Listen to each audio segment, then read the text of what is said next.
wabarakatuh. Bertemu lagi dengan saya Selvi.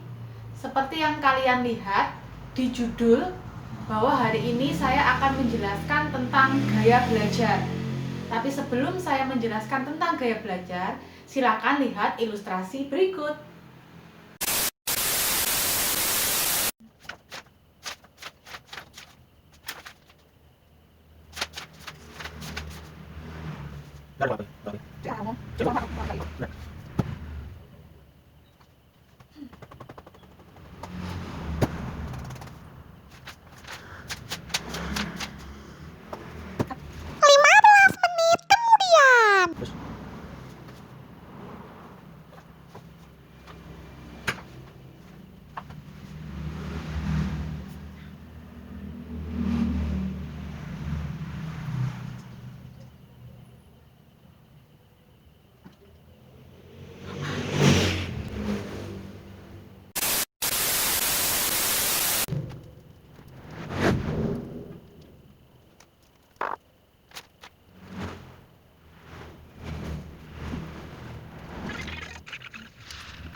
Oke, setelah kalian lihat dua ilustrasi tersebut, dari ilustrasi 1 dan ilustrasi 2, kira-kira apakah kalian pernah mengalaminya? Apa sih yang salah dari dua hal tersebut? Oke, kita bahas yang pertama. Kenapa salah? Karena saat kita belajar, kita tidak dengan kemauan sendiri, karena disuruh oleh orang lain. Sehingga saat kita belajar, tidak ada semangat. Yang kedua, kita sudah ada niat untuk belajar, tapi hasil akhirnya tetap seperti itu. Kira-kira apa yang mempengaruhinya? Ternyata niat saja itu tidak cukup. Cara belajar kita juga harus benar. Berikut ini saya akan menjelaskan 3 gaya belajar, dan semoga informasi ini dapat membantu kalian dalam memahami materi pembelajaran kalian. Yang pertama adalah gaya belajar visual. Anak dengan gaya belajar visual lebih mengandalkan penglihatan atau mata. Anak dengan gaya belajar visual ini, mereka akan lebih peka dengan gambar. Jadi sesuatu yang digambar, mereka akan lebih memahami. Seperti contohnya, pelajaran IPA.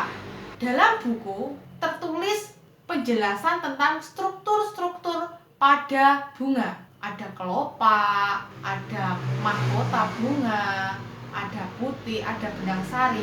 Nah, model anak visual kalau hanya dijelaskan dengan bentuk tulisan, mereka akan kesulitan.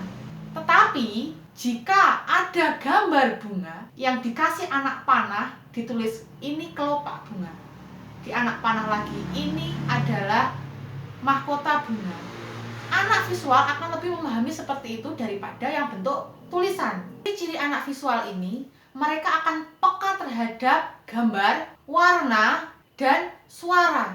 Tetapi kelemahan gaya belajar visual ini, anak sulit untuk mencermati atau sulit untuk mendapat penjelasan secara lisan.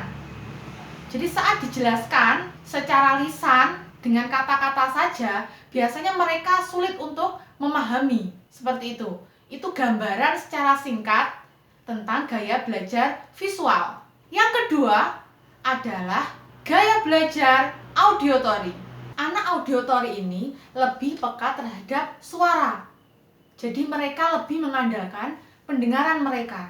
Ciri-ciri anak auditory, biasanya mereka lebih suka dijelaskan daripada membaca sendiri. Anak auditory biasanya lebih malas membaca dan lebih suka dijelaskan oleh orang lain. Mereka akan lebih paham. Jadi, jika di dalam kelas, guru hanya menjelaskan melalui lisannya saja, anak-anak model auditory ini akan lebih mudah untuk memahami daripada dia harus membaca buku sendiri. Jadi, anak auditori adalah pendengar yang sangat baik. Baiklah, sekarang kita lanjut ke yang ketiga, yaitu gaya belajar kinestetik. Anak kinestetik biasanya lebih peka terhadap sentuhan. Mereka akan lebih mudah memahami pelajaran jika langsung praktek tanpa harus dijelaskan ataupun dengan gambar. Mereka akan lebih suka bereksperimen atau langsung praktek lapangan, seperti itu. Itu ada 3 gaya dalam belajar. Di sini saya akan menjelaskan secara lebih singkat lagi perbedaan antara 3 gaya belajar tersebut, antara visual, auditory, dan kinestetik. Sebagai contoh, tadi pelajaran IPA, pelajaran struktur pada bunga. Anak visual ini biasanya jika dikasih gambar bunga, mereka lebih bisa memahami.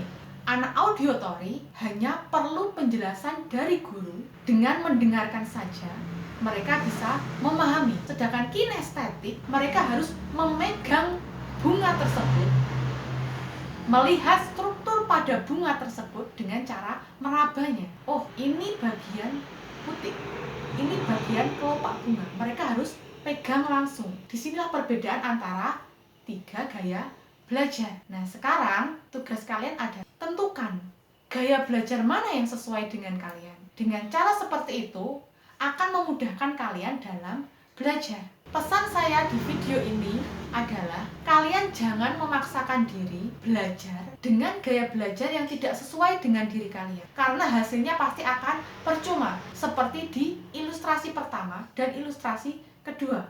Seperti itu. Jadi tentukan gaya belajar kalian dan belajarlah dengan giat dan tekun. Sekian penjelasan dari saya. Semoga bermanfaat. Wassalamualaikum warahmatullahi wabarakatuh.